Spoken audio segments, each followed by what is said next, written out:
के लिए भी तैयार है। दहशत गर्द हमेशा चीज होती है। ओके भाई तो ओके ओके भाई ओके ओके अरे भाई तो देखो ओके ओके ओके ध्यान दादा थोड़ा सा कैंप जेल के लिए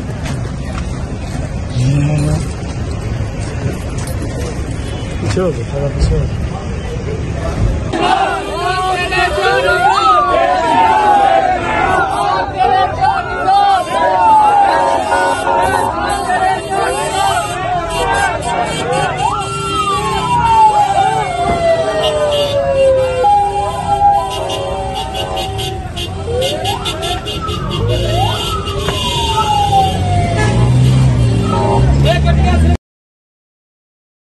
के लिए भी तैयार है। दहशत गर्द हमेशा चीज होती है। ओके भाई तो ओके ओके भाई ओके ओके अरे भाई तो देखो ओके ओके ओके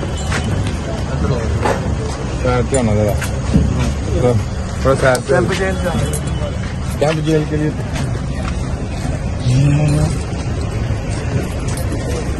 पीछे हो गया थोड़ा पीछे हो।